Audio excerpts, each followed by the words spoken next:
Trust Me Travel presents a series of travel narratives from around the world entitled Travel Time with Robert and Tracy.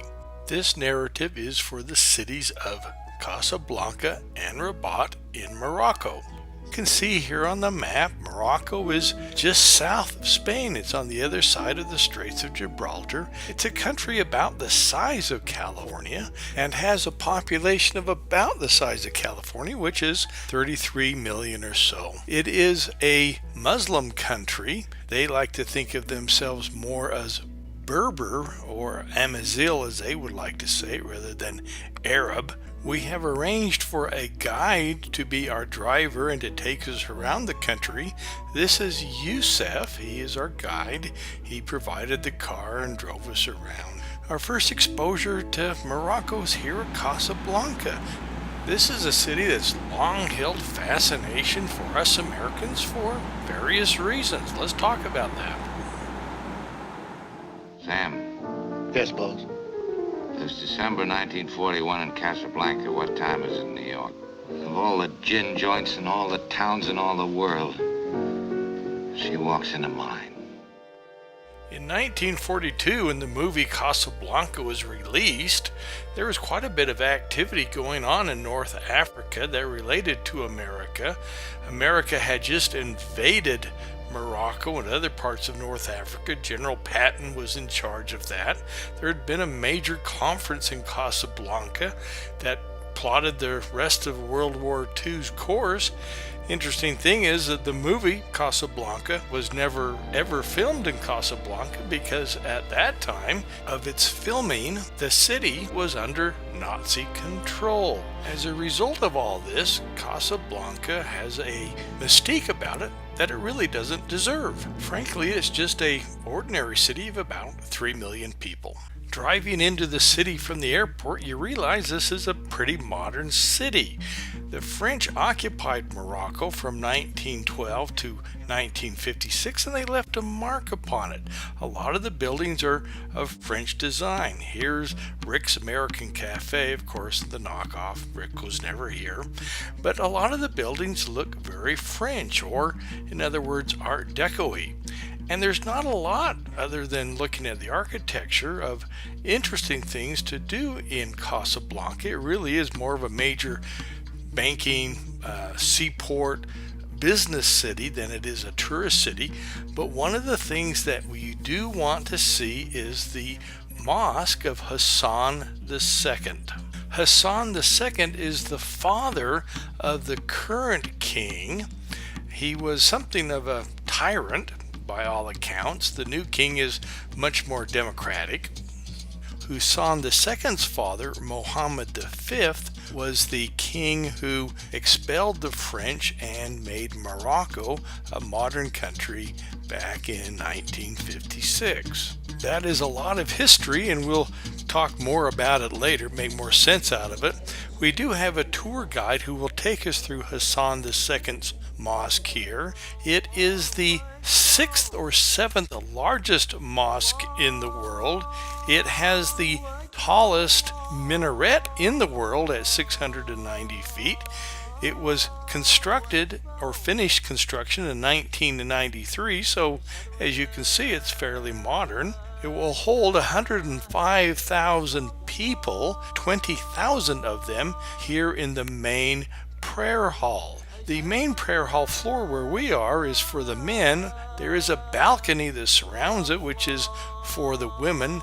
During prayers, the petitioners bow deeply to the ground. So as a matter of modesty, the women are separated from the men. The wudu is where you have your ritual washing of your hands and feet before you go to prayers. As you can see it here, it is on the floor below the main hall.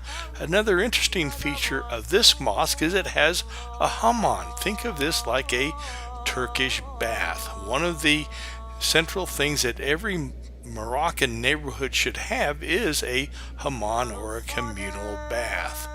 As we leave the Mosque of Hassan II, we're off to see Casablanca. As I said before, the city really doesn't have a lot of interesting tourist things to see. As we get ready to depart Casablanca, we say farewell to Hassan II's mosque with its world's tallest minaret, drive along the Atlantic coast to a more interesting city and place to visit is Rabat, the capital of Morocco. It's interesting to note that Morocco was the first country to recognize the fledgling United States of America. Morocco recognized the United States in 1777. In 1786, it signed a friendship agreement or treaty with America, and that has been the longest unbroken friendship relationship that America's had. Yusuf, our guide, has a surprise for us. He's decided to take us home to his house, his family's house, for lunch. So leaving the main highway, we're kind of driving through these back roads into a suburb of Rabat. You can kind of see the interesting neighborhood. I'm not sure what to think as we actually pull down into the residential street and park in front of I would suggest what looks to be a pretty much unfinished neighborhood or building. But it's interesting. You walk inside and it's very nice. And as most, North African households, they really don't care what the outside of the house looks like, but the inside has all the furnishings and niceties that you expect of a modern living. We present the family a book from America, and they present us with a tea ceremony. Moroccan tea is quite famous, and Yusuf is showing us how it's served here. The tea. What was the tea in Egypt, Robert? Chai. Oh, yeah, that's what they were asking us if we wanted on Chai. the plane. Was that? I didn't know what he was saying. That's what it was. Tea.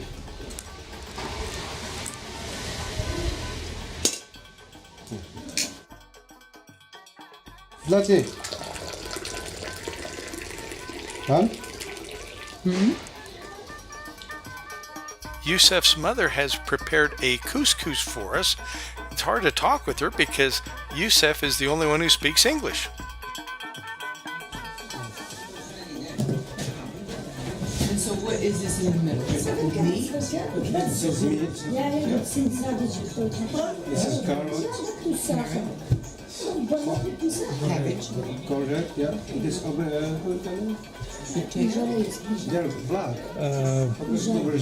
Eggplant? I think so. Yeah.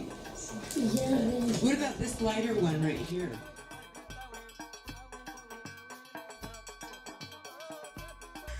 Even with the language barrier, it was a wonderful time. Yusuf's father and mother bid us farewell. Lunch also included his brother. We also discovered that Yusuf has just recently been married within the last 30 days. Heading back out to the main highway in Rabat, we passed by this squatter camp. This is not a common sight. This is actually much more common here in the suburbs here of Rabat. You can see some of the nice houses. Morocco is considered a kind of a middle-class country. It's, a second world country, if you want to call it that. It has a long Atlantic coast, and we're driving along the Atlantic Ocean here. As you pull into Rabat, there is a police check station. Every major town has a police check station. This is the only one that I snuck a photograph from. There are a lot of African migrants trying to reach Europe, passing through Morocco. The police checkpoints are to try and curb that. These African migrants are illegally in the country. The Moroccans look upon them similar to how we look upon the illegal Mexicans in America. Here's an old squatter village. What's happened here is that the government has deeded the property to the squatters. They would like to relocate them, but because of the oceanfront view, they prefer to stay. We are here now in the center of Rabat. We are going to a riad. Think of a riad like a bed and breakfast. They're located in the center of the old cities. Every old city has a Medina, which simply means the old part of town. And you walk down here, these are little alleyways. that won't accept cars because they're too small. So everybody who comes down here walks or rides a bicycle or some other conveyance like they did 100, 200, 300, 400 years ago. The proprietor here with a broken arm did so in a motocross accident. So again, just like Yusef's home, the outside's not much to look at, but the inside is really rather spectacular. What you're looking at here is carved plaster. It's used quite extensively in Moroccan architecture. A riad is a converted house into a bed and breakfast. The houses of the wealthy or the upper class in olden Morocco times were built around a central courtyard with all of the rooms facing into the central courtyard, and that's what we see here. Our room is very nice and pleasant, but also you have these rooftop terraces. All buildings in the Medina have rooftop areas where people come. You can listen here to the call of prayers coming from the mosque next door to the riad. We decide that we're going to go explore the Medina. Again, the Medina is just the old part of the city with its narrow alleyways. All parts of the city or a Medina will have a souk, which is just a open or uncovered marketplace. This one happens to have a little bit of a shaded roof. You can see the police and the military presence there. It keeps the population feeling comfortable and safe. I never saw any animosity expressed towards either the police or the military. In the marketplace or the souk, you can buy spices or fabric for furniture. This young man happens to be selling figs. Notice the fly swatter he's holding. We're leaving the old Medina through a city wall gate. We're now outside the old city wall, so this is what is considered New Rabat. We have an interesting combination of new and old while we watch these ferry boats carry passengers from the old city over to the new city across the river. But as we stroll along the riverfront, you can see the local population enjoying it. Here we have some rent a little kid car. The kids are certainly enjoying that. We also have the local fishermen catching in the river there. But in the background you see this fortification called the Casbah of the Udas. The Barbary pirates controlled this part of the world for many years. This is part of their fortifications. After a long first day in Morocco, we're headed back into the Medina again, find the riad that we're staying at, ring the doorbell, and they let us in. We have a good night's sleep.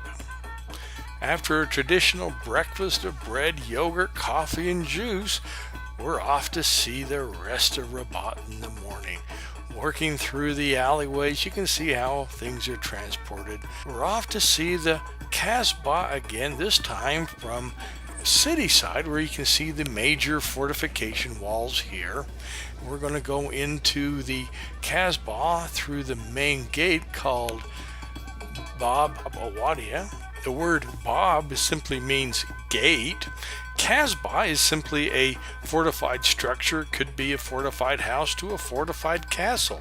Once inside the Casbah, we're wandering down these blue-lined lanes looking at these old houses. Rabat was actually built starting in the 10th century, so as you look closely above these doors and read the date of 1378, Rabat was already an old city by the time this house was built. The view from the Casbah courtyard is pretty magnificent. You're looking out over the Atlantic. Notice the cemetery in the foreground. The common tradition is that you bury outside the city wall. And as you're looking out here to this beach, you'll see that it is actually the mouth of the river. And they built this rather elaborate structure to try to keep the river from silting up. But it also serves as a marina for the local yachtsmen and that. Off in the distance you can see the modern city, but up here on top of the Casbah, it's just a marvelous way to see it. Once again, leaving the Casbah with its palm trees and fortified walls, we're now headed into the main heart of the capital city of Morocco. So we pass by the palace of Mohammed VI, who is the current king, and also the parliamentary building. Morocco does have an elected parliament, but it would be hard-pressed to call it a constitutional monarchy. We're here at the Mohammed V Mausoleum. If you remember, Mohammed V was the king that brought Morocco into the modern age and away from a French colony. Mohammed V is very well regarded in Morocco, is considered, of course, the father of the modern country. His mausoleum is built on a much older site back in the 1160 AD. This was to be the largest mosque in the world at the time, a building started by a gentleman by the name of Moulay Yaqub in 1160 to 1190. The building was never finished, but the Mohammed V Mausoleum, of course, was, and we are now here outside getting our picture taken with the honor guard. Inside the building, it's rather plain. You have this balcony, and down below you have a chanter or a singer who is simply reciting the Quran. وإذ قالت الملائكة يا مريم إن الله اصطفاك وطهرك واصطفاك على نساء العالمين. The large white sarcophagus here in the middle is that of Mohammed V. The smaller one off to the side is of a family member. The chanter here recites 24 hours a day. Of course, it's not the same person. They have multiple people who do this. This has been going on since the death of Mohammed V in 1961. We are next going to travel into the Rift Mountains to see the blue village of Chefchaouen, but that's another time on Travel Time with Robert and Tracy, presented by Trust Me Travel. We have a large selection of travel videos on trustmewithtravel.com. So join us there, trustmewithtravel.com. Robert and Tracy wish you happy travels.